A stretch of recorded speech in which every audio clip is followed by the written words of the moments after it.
Hello, and welcome back. This video is about adding a ToolTip widget to the Tower Action buttons with custom data. And a special thanks to all my supporters. Thank you for helping me help others. So we're going to start by creating a new widget. This is WBP Tower Action Tooltip. In here, we want to drag in an overlay. And in that, we're going to put an image and text. The text should be a variable, which we'll just call the text. Both of these should be set to fill.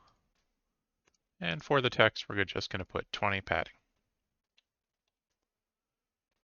I want to set the image color to something darker. And this used as a tooltip will just resize based on the size of the text. In the graph here, I'm going to create a new variable, Tower Action. So type Tower Action. And I'm going to create another one, BPI Tower Actions.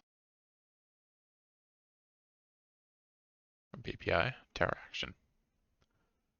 And because I like consistency, I'm going to take that S off. All right, that's all we'll do for this for now. So in our Tower Actions Blueprint, for this first part, don't copy what I'm doing yet. To show a tooltip on a button or other control, you can just type in some tooltip text, or under Advanced here, you can put in a tooltip widget. To use a widget, we click on Bind over here. We can create a binding, which just creates a function. Point here is to create widget. We'll throw in our tooltip widget, and then we'll not forget to connect these two. And if we just run that, pop this open, you can see it just made a little tooltip. That's not on the other buttons because there was no bindings created for those other buttons.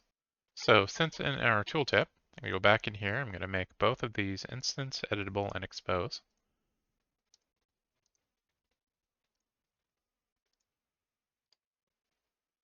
Refresh this to see them.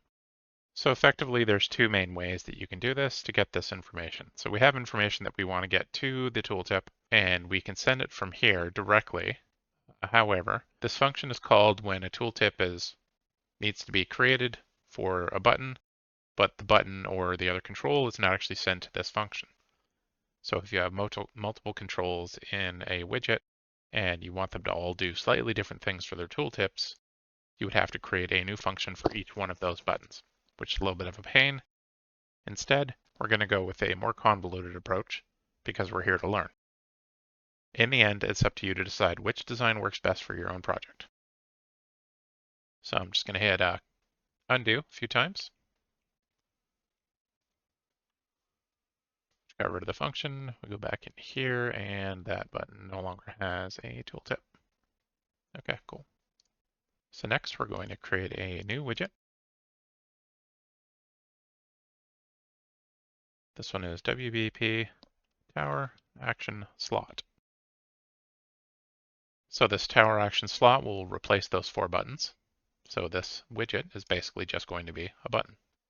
We'll call this button Action Button and make sure it's a variable. In our graph, we want to create some variables here. So I'm going to go back to WBP Tower Actions. Actually, Tooltip. I'm going to right click on Tower Action here, copy. You can then click or right click up on variables here and paste variable. And then I will also do that with the BPI Tower Action.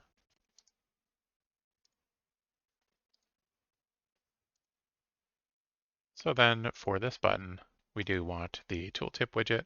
So we'll create that binding. Similarly, we're going to be calling create widget for our tooltip widget. And we're connecting this here. We will be sending along the tower action and the BPI tower action.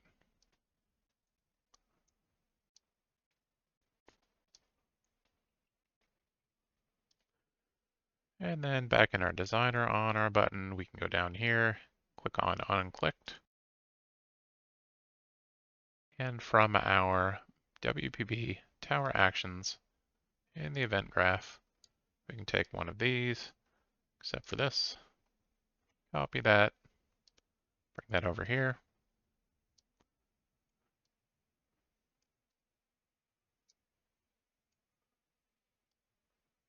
And now this action slot is responsible for calling the interface our on Tower Action function.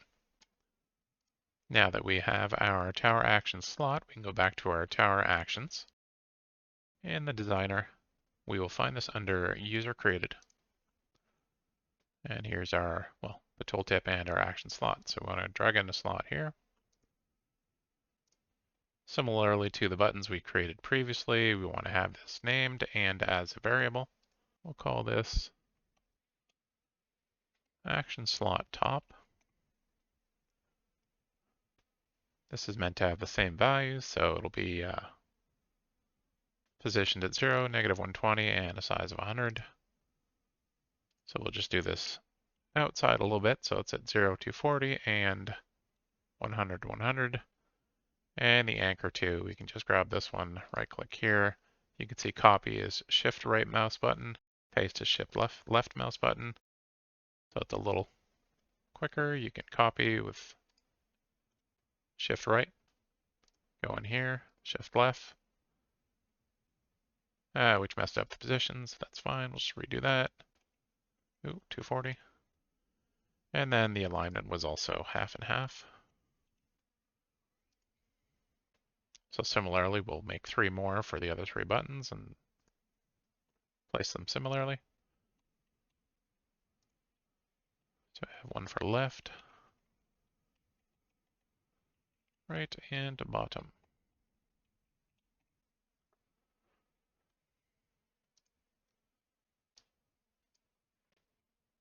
We'll be adjusting these positions later anyway, so I'm just gonna leave it like that.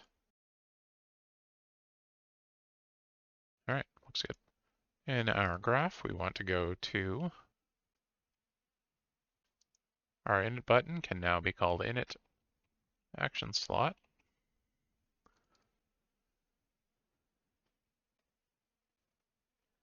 In here, we no longer want to take an input of a button. We want it to be the action slot.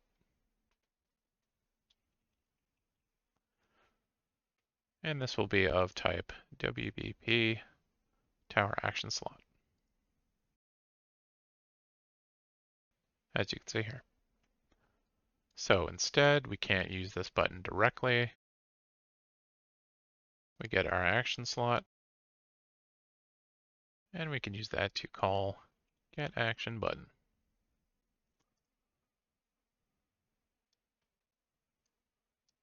So the functionality here will remain the same. It's just going to the button in the action slot instead of the button in the in this widget. Now, since our action slots are not being dynamically created, we're not calling a create widget on them. The expose on spawn variables don't actually need to be exposed on spawn, but they do need to be set. So we'll copy over action slot here twice. We can call set tower action, which will take in the action that was sent to this function, which is just called action. And similarly, we want to set our BPI tower action to our BPI tower action. Hook these up, make them look a little nicer.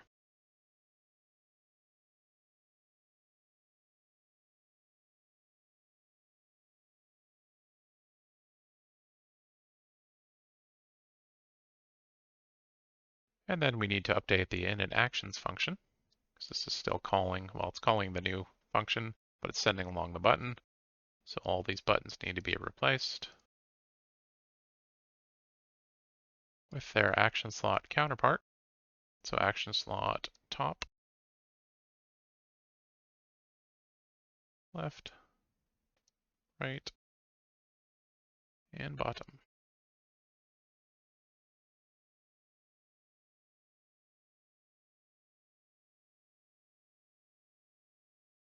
So with those all replaced, we can go back into our event graph, and all of our on clicked for those 4 buttons are no longer needed.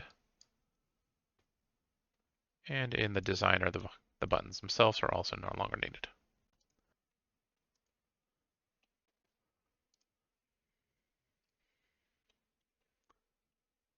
I'll reset the positions on all of these. I had them in the wrong spot anyways, -120, 0.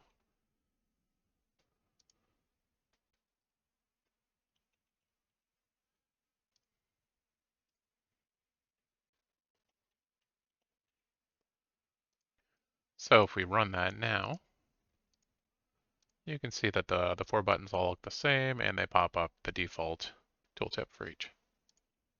So to get the relevant data to that tooltip, we're updating our interface. We're going to duplicate on Tower Action.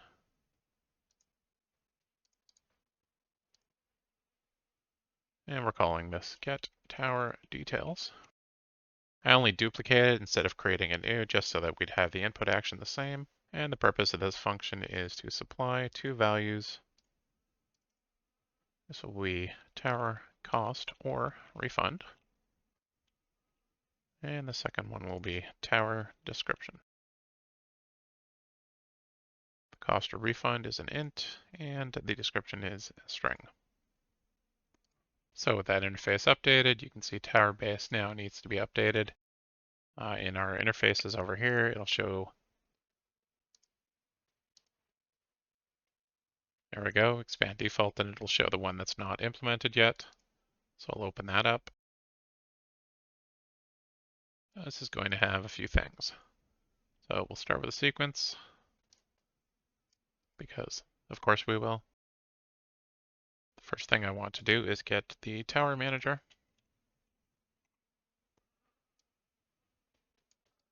And assuming that is successful, drag that off and hit B. We're going to then just promote this to a local variable. Call it tower manager. If it's unsuccessful, we can just return immediately. Otherwise, we're going to get the tower action sent in and call switch.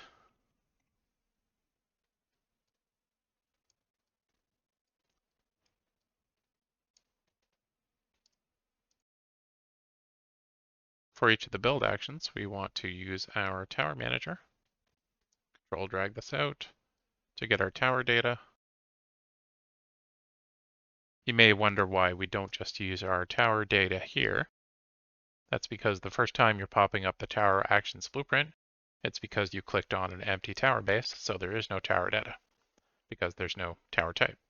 So for this first one, we don't have a map, and we could do this, or you could do this on your own. We have no map between a build tower action to tower type, so we need to manually put the type in here. So this will be the turret. As long as this is valid, then we're going to promote this to a local variable. We can't call this tower data because we have one in the base, so we'll just call it this tower data.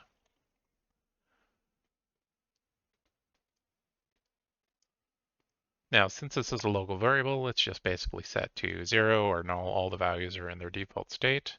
That does mean that we don't actually need this branch, but it's still good coding practice to do that. So with that, I just need to then duplicate this for each of the build options.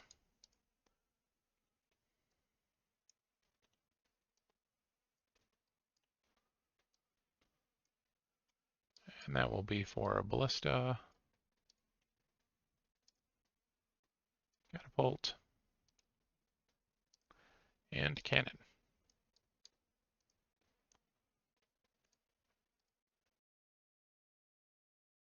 So you might wonder why we don't just have the exec pin go along and then we can just do something to get these set properly.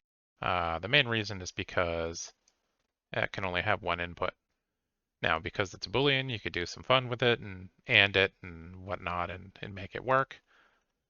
But then over here, it's going to be more complex to figure out how to do that to save a little bit of space than to just duplicate it like that.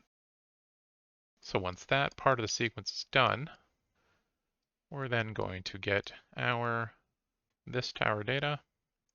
We want to split this out so we can get our build cost. And then for the string here, I'm just going to drag it down here, do append, type in a basic description. So I'll say back in my day, and then I'm going to hit Shift plus Enter. So hold down Shift and hit Enter. That's how you insert a new line into text like this and ultimately into a text box. So this pin will be the turret tower name. Add another pin down here. Brought all the enemies to the floor. And we'll just pretty this up slightly and call it there.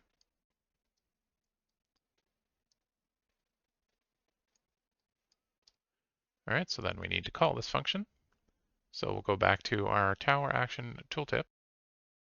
And in our event construct, because this only needs to happen once, we can control drag out our BPI Tower Action. Make sure it is a valid interface. As long as it is.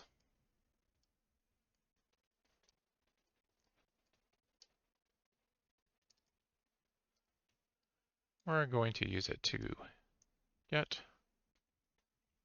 tower details, sending along the tower action.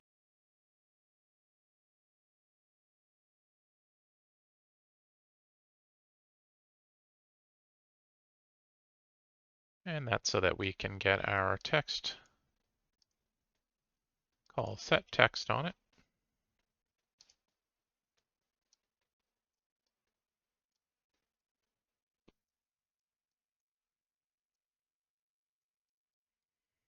Now text doesn't have an append like string does.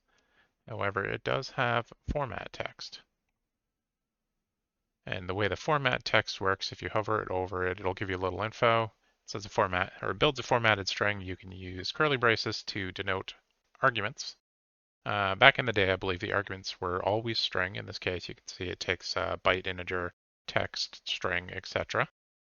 So to do that, we're going to put in here, we're going to put curly brace action, curly brace. I'm going to hit Shift Enter again. I'm going to have a cost. This is just text, colon, space, cost as a variable. Shift Enter, and then description as a variable. So you might wonder how you can set these things once you've put it in the text like that. Once I hit enter, they pop up as pins. And like I said, they can be various types. So it says here it's wildcard. That means you can't just drag text. Well, actually you can drag the proper types into it, but in some cases it won't work that way. If you drag out from it, it's not really going to do much for you. In the case of action, we have our tower action. And if I try to drag that in, it can't do it. We need to do toString. And in that case, we don't want a byte.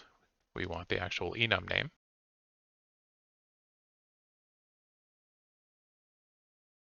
And the cost and description will come directly from this function.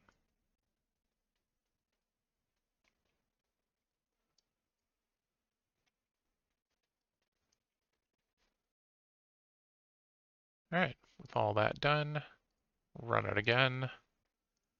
And now you see build turret, cost of 100. I put the shift enter in the wrong spot. Just going to quickly fix that.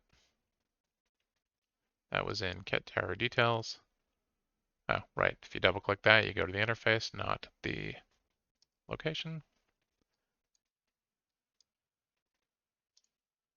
Or rather, I just forgot to put one right there.